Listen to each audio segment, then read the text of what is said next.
Hello friends, എല്ലാവർക്കും സ്വാഗതം പുതിയ വീഡിയോയിലേക്ക്. ഇന്ന് ഞാൻ വന്നിട്ടുള്ളത് നമുക്ക് ബ്രേക്ക്ഫാസ്റ്റ് ആയിട്ടും ലഞ്ച് ആയിട്ടും ഡിന്നറൊക്കെ ആയിട്ട് കഴിക്കാൻ പറ്റുന്ന ഒരു കിടക്കാച്ചി ഐറ്റം ആയിട്ടാണ്.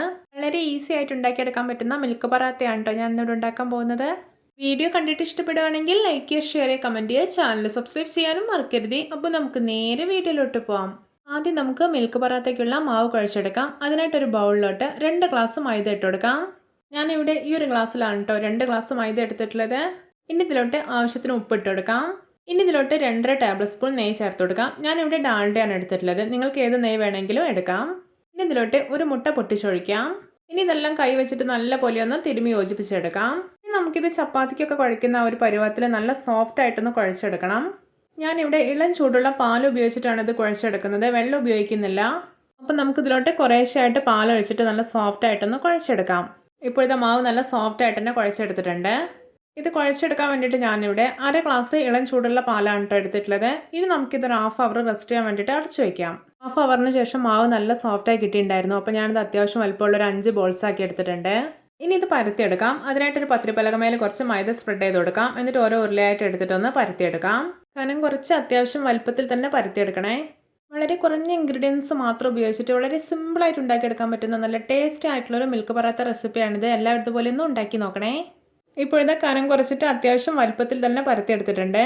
ഞാനിവിടെ ഒരു 3 ടേബിൾ സ്പൂൺ പാൽപ്പൊടി എടുത്തിട്ടുണ്ട്. അത് നമുക്കിതിൻ്റെ മേലേക്ക് ഇട്ട് കൊടുക്കാം. എന്നിട്ടൊരു സ്പൂൺ ഉപയോഗിച്ചിട്ട് ഈ പാൽപ്പൊടി ഇതിൻ്റെ മേലെ ഒന്ന് പരത്തി കൊടുക്കാം.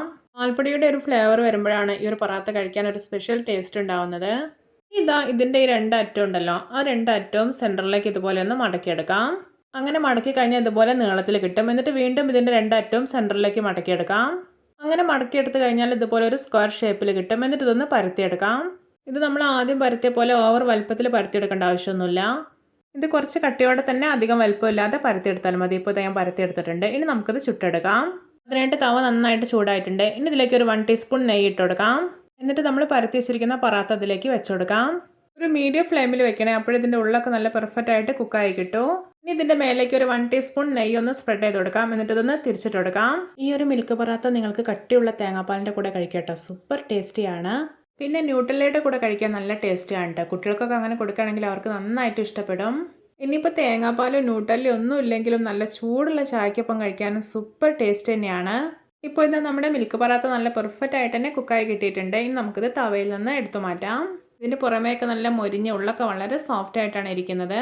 നിങ്ങളിത് കഴിക്കുന്ന സമയത്ത് വേണമെങ്കിൽ ഇതിൻ്റെ മേലെ നെയ്യ് നന്നായിട്ടൊന്ന് സ്പ്രെഡ് ചെയ്തിട്ട് കഴിക്കാം. അപ്പോൾ എല്ലാവർക്കും എൻ്റെ രുചികരമായിട്ടുള്ള മിൽക്ക് പറാത്ത റെസിപ്പി ഇഷ്ടപ്പെട്ടെന്ന് വിചാരിക്കുന്നു. ഇഷ്ടപ്പെട്ട ചാനൽ സബ്സ്ക്രൈബ് ചെയ്യുക, സപ്പോർട്ട് ചെയ്യുക. അപ്പോൾ ഇതുപോലെയുള്ള വെറൈറ്റി വീഡിയോകളായി നമുക്ക് വീണ്ടും കണ്ടുമുട്ടാം. Okay, bye bye.